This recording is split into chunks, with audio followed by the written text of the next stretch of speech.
Welcome to week 5 of the course, Transmission of the Light, our exploration of Keizan Zenji's Denkoroku. And this is our final week. And so we are going to be looking at 3 of the ancestors, Rujing, Dogen, and Eno. So Rujing was a Chinese master in the Chinese Chan tradition. And he was the teacher of Dogen. Dogen was the founder of the Soto Zen school. We'll hear more about that in the next talk. But looking at the Cleary translation here on page 192, Rujing studied with Zhejian, or Shuido is how it's also in the other form of Romanizing Chinese, which you see in the quick translation. And so Rujing's teacher asked him, how can you purify that which has never been defiled, which has never been impure? And after more than a year of considering this question, Rujing suddenly awakened. He suddenly had an insight that broke open this question and all questions for him. And he said, I've hit upon that which is undefiled. And this is an interesting turn of the phrase, I've hit upon that which is undefiled. And Cook also translated exactly that way. So to me, that tells me that the Chinese is specifically stating it in that way, having hit upon the undefiled. So I'll say in just a moment what how I understand this story, what it's pointing at. But we'll go ahead and begin with this description of how Rujing got to that point. He ordained when he was 19 years old, and he was a very persistent meditator. And he asked to be put in charge of cleaning the bathrooms. And that's when Zhejian asked him this question. How can you clean what has never been dirty? So if you tell me, I'll put you in charge of cleaning the bathrooms. So it's a way of motivating him to think about the way that he's viewing the world. And so Zhejian keeps asking him, called him into the abbess room, asking him, and Rujing didn't have an answer. He couldn't reply. And Zhejian says this, if you get out of your old nest, you would find a way. Or Cook translates this as get out of your rut. If you would get out of your rut, you would find a way. Why can't you say? So if he's stuck with the question itself, then Zhejian asks him to think about why he's stuck. And that might help him get unstuck. So he gives him this pointer about getting out of his rut or getting out of his nest, his habitual, comfortable way. This is what that pointer is about. Moving beyond ways of thinking about the world that are comfortable. And then we have the full story. So Rujing was suddenly awakened and he went to Jian's quarters and said, oh, I have something to say. And so Jian says, great, lay it on me. And Rujing said, I've hit upon that which is undefiled. And before he was even finished speaking, Zhejian hit him. So he would have hit him with a kotsu, most likely, because this is the stick that the master would have with them. It's called a kotsu. I would show it to you from the side. It may be a little easier to relate to.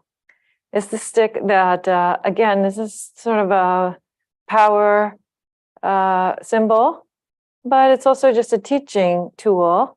And it was used for hitting people, for waving around when one was speaking, for leaning on when one is speaking or sitting. It has all kinds of great uses. So Rujing hit him before he even finished speaking. Why? Because he begins his sentence with, I have hit upon. So notice that awakened beings don't usually begin their description of awakening by saying, I have done such a thing.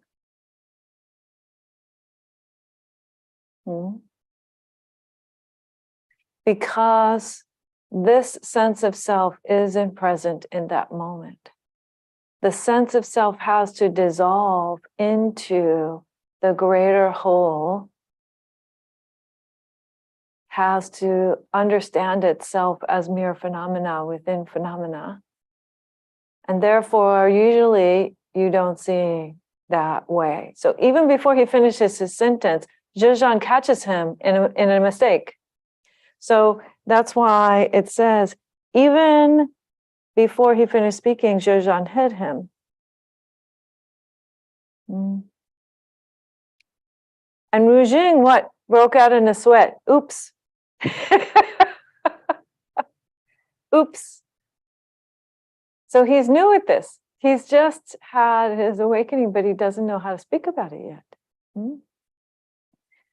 He broke out in a sweat, and then he did what? He thought about it for a second. Okay, how can I express this in a way that won't result in getting hit, that isn't imbuing it with some sense of self? And so what did he do? He bowed. He offered a nonverbal recognition of the moment. Yes, I understand. I understand why the stick. I understand the principle. I'm demonstrating the principle right here with this body, with this bow. And then Rujing approved him.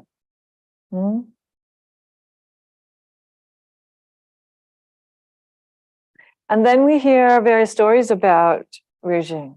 We hear various stories about how Rujing did actually work cleaning the bathrooms. That's very kind of him. I actually had the assignment of cleaning the bathrooms for my month of solitary retreat at Spirit Rock this past March. So I appreciate that, Donna, myself, having given it. And many people were impressed by this, that he retained enough humility after his realization that he was still grateful, still giving, still doing the humble work. This very, very much Zen value, this sense of humble work as being truly appropriate for even the most awakened beings.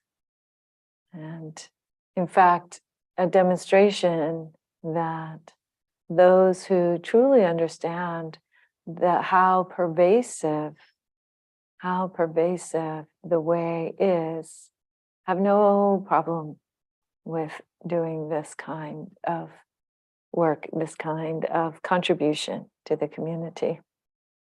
So he was made an abbot, and again, we hear some talk about how much he sat. He actually had some ulcers on his bottom from sitting so much. I don't recommend that style, but people have done it. People have done it. And he's in other words, quite dedicated to the point of really, really going to the limits, his physical limits of his body. Also, another strongly held value in Zen, and certainly in with various Buddhist practitioners. And he was given some very special robes, but he didn't wear them. And that's actually also very common in Zen tradition. Some folks have been given their brown transmission robes, or have been given robes that represent even higher levels within the Zen tradition, levels of hierarchy or levels of recognition as teachers, as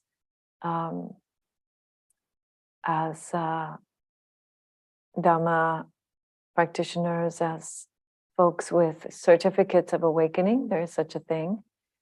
And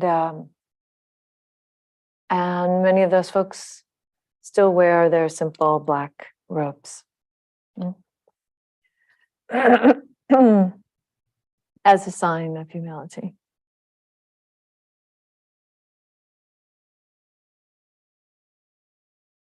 He was also given some money.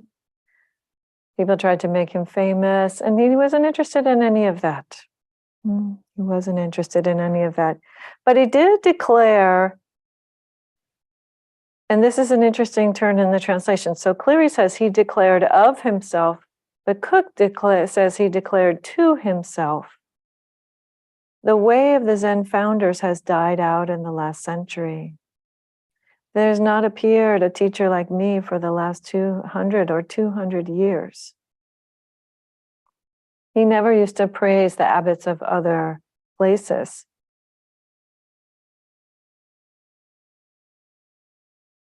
I found no one imbued with the way. Many of the abbots just spend time dealing with officials. And they tell their monks, you should just understand on their own and don't help to develop people. So this is an important teaching, which Keizan Zenji is holding up for us as a model, and that is not to simply rely on this understanding that because it is all pervasive, it means that we don't need to actually make any effort or do anything or develop our students. That's not the case. People do have an unfolding of their understanding, an unfolding of their ability to observe their mind and body and their surroundings, and they have various points of insight, of understanding that can arise. And that's important. That usually takes some help. So it's very helpful to have guidance in that process. So the teacher-student relationship is what's being really upheld here, being really valued here. We can't say really whether he was saying this in a way that was boasting about himself or not, but he was certainly saying, I believe, Rujing would have been saying that he thought that people didn't have enough help, that Zen students didn't really have enough help in order to realize the way fully. So although we need them to sit, we want to encourage them to sit.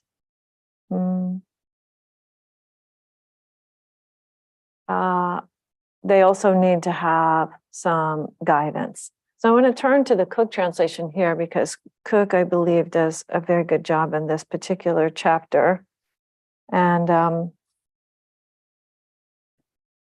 so at the top of page 252 of the Cook, he says,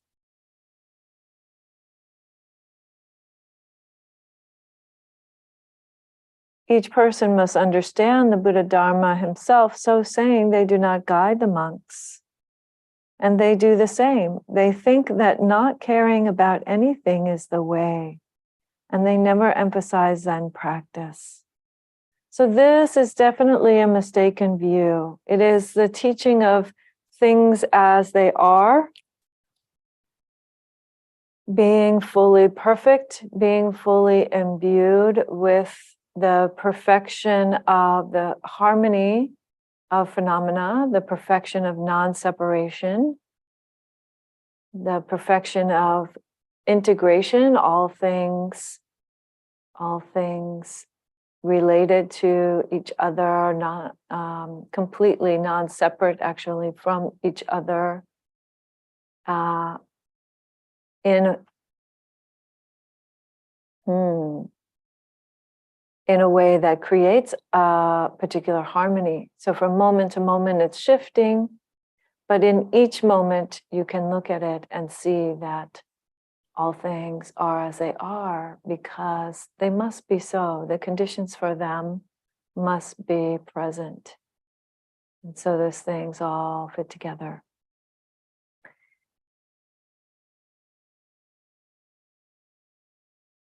But that state of harmony, of perfection, of full non-separation, does not mean that change doesn't happen or that so-called transformation or progress cannot happen. So I gave you a Dhamma talk in which I specifically laid out a little bit of how different schools or different teachers might understand how both things can be true. No progress, meaning all things understood as integral, are just in a process of transformation, and that's not changing. And that whole can be seen as not moving, so to speak. But within that, the nature of transformation is always happening, has been happening, will continue to be happening. And that transformation is something that we experience on a subjective level.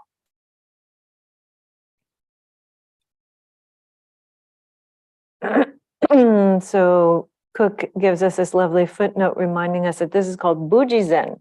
Bujizen. Bujizen is a mistake, is a serious mistake, which says, well, since I have Buddha nature and therefore I'm perfect and all things are already pure and perfect, and this body mind already pure and perfect, undefiled, naturally undefiled, then I don't need to practice. I don't need to have any kind of insight or embodied experience about that. I'm just already it. I'm that thing. But that, just to say that, without having actually realized it, without having actually experienced it, again, as we've said over and over again in this course, just to say that is a form of denial, actually. Is a form of deep ignorance and resistance.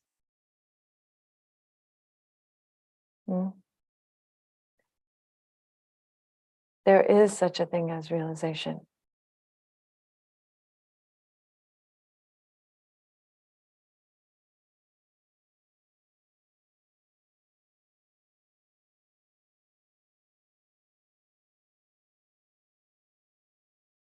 So Rujing goes so far as to say it's ridiculous to practice that way or to think that way and not practice because of that. So taking the teaching of things is in their suchness as an excuse for not practicing or not teaching is a mistake. Yes, so we again continue to see over and over again his great commitment to humility, but also his very, very strong commitment to relationship, right? So there's this story of a Taoist elder who came with his 5 students, and Rujing didn't demand that they convert to Zen. He still taught them and helped them to experience the way, and really brought them into the Sangha respectfully, and attended to their spiritual needs, you could say, attended to their practice. It's a beautiful story. And one that gives us also the flavor of the a value for non-sectarian views within Zen. For this reason, we see when Zen came to America, nobody said you had to stop being a Catholic or a Jew or an Episcopalian or a Wiccan or whatever other things people might have been practicing. It was just fine, and still is fine for people to work that out for themselves, work out their understandings of reality for themselves. But with guidance, with the guidance of Zen. So the important thing is being committed to the way when you practice the Zen. It says on 253. Being committed to the way when you practice Zen. The way of what? The way of awakening. Being committed to the path of full awakening. That is important. In other words, that you're not in it for the money or the prestige or the fancy clothes or the having lots of students or any other reason, but that your practice is a deep commitment to realizing the reality of your life. It's a deep commitment to embodying, studying, deeply penetrating the truths, the realities of this human life. And knowing that that will take some effort. But what kind of effort? Is an effort that is committed to that, committed to giving oneself over to something which is much, much, much greater than your ideas about who you are or the place you live in. Those things are your nest. Those things are your rut. Those things are the things that make you say, I've hit on the thing which is undefiled, rather than that which is undefiled has risen up in this one, in this place, in this moment, fully. It's known.